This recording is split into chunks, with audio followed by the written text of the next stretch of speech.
one of the first thing people did when they saw OpenClaw, when they see co-work, they're like, find me 10 leads. Find me, everybody who, the first thing I did with OpenClaw was I was like, take the top 100 podcasts, tell me who the advertisers are, then go put those leads into our SaaS product, which is Pipedrive, and then tell me if they're in there already and when was the last contact date. It did that beautifully.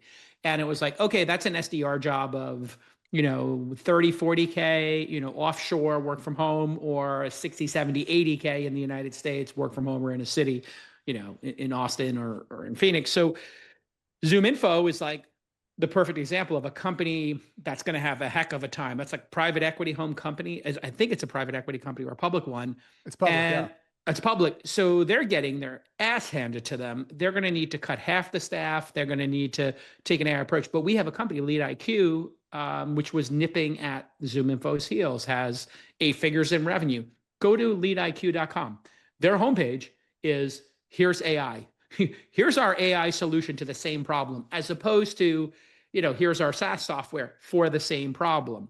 So accelerate revenue with AI-driven data. So they're like, here's the next person you should talk to. Here's why you should talk to them. But this is going to require a totally different company. And I remember talking to the founder, May, and she was like, okay, we have these, offers to get acquired. They're not quite where we want them to be. We're still growing, but AI, and AI first companies are super dangerous. And I was like, there's really only one choice: sell.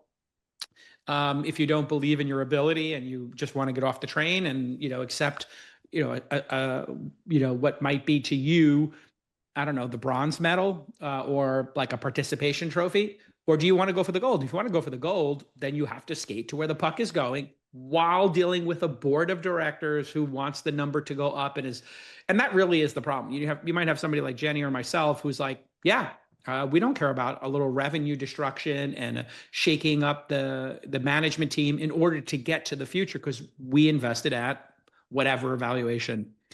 The later stage folks were like, wait a second, we were supposed to, double, triple, double, and then exit. And this was going to be incredible. And Salesforce was going to buy us and HubSpot was going to buy us. Those folks are the ones who are over their skis. So the real dynamic is the board issue.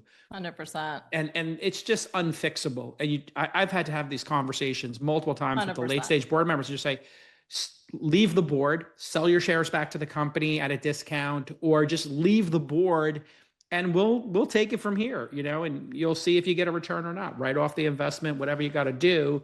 But yeah, it just becomes untenable. What did they say when you told them? I mean, it's always the late stage folks always want to believe that they're the early stage investors and they have that gestalt and they have that passion for, a blank whiteboard. They want to have that passion for a blank sheet of paper and we're going to come up with a product this weekend. Let's do a hackathon at the company. We'll break into 5 teams, come up with 5 different product ideas. And one of them, Evan Williams will say, oh, Jack, your version, this Twitter thing is what we're going to put all our eggs in that basket. Let's go. They want to believe they're that, but their LPs are not that. Their LPs, if they're late stage like that, are looking for 5-year returns on invested as opposed to ours, which might be okay with 10 to 15 years.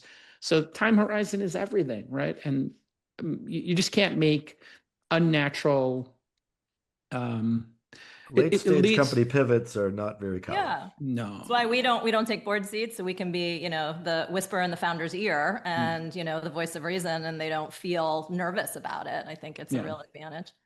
If you're a founder and you're moving fast and you want to close a big deal, a traditional bank can kill your momentum. Long approval processes, clunky, outdated systems, not intuitive. I mean, some of these systems look like they were made in the 1970s and have never been updated. Not all banks are designed to work for startups. We all know that. And that's exactly why Grasshopper Bank was created. Grasshopper is a real federally chartered bank, but with the kind of financial tech stack that you'd build for yourself. They're going to open your new account in just minutes, not days. That's a key pain point. An integration-friendly platform with real-time transfers and AI tools that are going to save you even more time, all without straining your budget on a bunch of unnecessary fees. That's where they get you. And because you're a valued Twist listener, Grasshopper will drop a $500 cash bonus into your account when you use the promo code TWIST, TWIST. Start building without the slowdown at grasshopper.bank/twist. Terms and conditions apply. Grasshopper is a federally chartered bank, member